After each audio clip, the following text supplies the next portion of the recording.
Hello student, ये class 8 का geography का फर्स्ट चैप्टर है जो मैं इस चैप्टर को पढ़ा चुकी हूँ। आज इसका प्रश्न अभ्यास को देखना है। तो आपका पहला है क नंबर, जो सही विकल्प के सामने सही का चिन्ह लगाना है। तो आपका पहला प्रश्न आपका निर्जीव वस्तुओं से प्राप्त होने वाले संसाधन को क्या कहते हैं? तो अजैविक संसाधन। ठीक है, इसका आंसर होगा। सेकेंड प्रश्न को देखेंगे हम कि जैविक संसाधन इस चार ऑप्शन में से कौन है? तो नवीकरणीय जो संसाधन होते हैं उसे हम जैविक संसाधन कहते हैं। ओके। आपका थर्ड प्रश्न है कि वे संसाधन जिनकी पुनरुत्पादित की जा सकती है वे कौन संसाधन कहलाते हैं? तो आपका अक्षयशील संसाधन। ठीक है।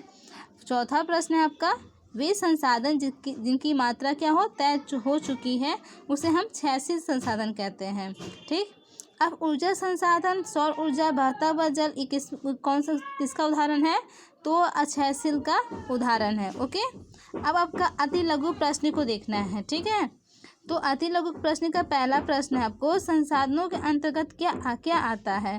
तो संसाधनों के अंतर्गत आपका पेड़ पौधे आ जाएंगे, जीव जंतु आ जाएंगे, जल आ जाएगा, पहाड़, कोयला इत्यादि आपके संसाधनों के अंतर्गत आता है। ठीक है। अब सेकेंड प्रश्न है आपका ऊर्जा की आवश्यकता क्यों पड़ती है हमें? तो राष्ट्र और मानवीय विकास के लिए ऊर्जा की क्या होती है? हमें आवश्यकता पड़ती है। ठीक है। थर्ड प्रश्न है पृथ्वी से सबसे महत्वपूर्ण संसाधन कौन सा है? तो जैविक और अजैविक संसाधन। ओके। फोर्थ प्रश्न आपका जंतुओं से प्राप्त होने वाली वस्तु क्या कहलाती है? तो जंतु उत्पाद कहलाती है। जैसे कि कौन कौन से वस्तु प्राप्त होते हैं? दूध, मांस इत्यादि। ओके। आपका पांचवा प्रश्न आपका कच्चा कोयला और कच्चा तेल संसाधन कब बने होते हैं? तो इसका कोई डेट फिक्स नहीं होता है। कोयला और कच्चा तेल क्या होता है? बनने में कई अरबों वर्ष लग जाता है। ठीक है। तो आप इसे राइट डाउन कर लेंगे। अब पूरे साफ साफ दिखाई दे रही है।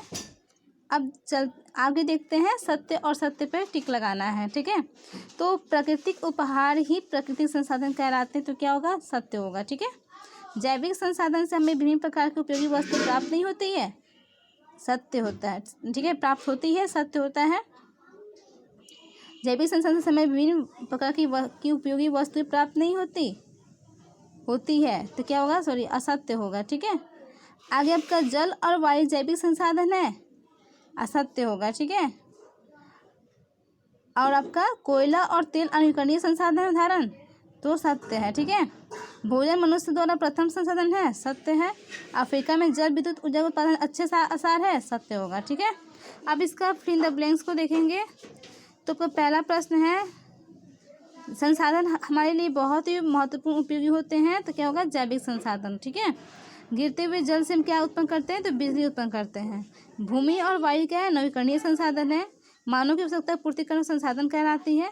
जैविक संसाधन हमारा इसमें जैविक होगा, इसमें भी जैविक संसाधन जंतु से प्राप्त की जाती है। डैश अक्षयशील संसाधनों को अनवीकरणीय संसाधन कहा जाता है। ओके। आगे देखेंगे आपका मैसिव फ्लोइंग है। कृषि आपका क्या होगा? अनाज, पेय पदार्थ, रेशे और वाणिज्य फसल। ठीक है। पशु संसाधन क्या होगा? दूध, मांस, शहद। ऊर्जा संसाधन क्या होगा? कोयला, पेट्रोलियम, प्राकृतिक गैस। खनिज क्या होगा? अनाज, पेय पदार्थ, रेशे और वाणिज्य फसल। ओके। तो ये आपका अंगा प्रश्न हो गया। अब ये आपका जो कह रहा है कि निम्नलिखित में अंतर स्पष्ट कीजिए।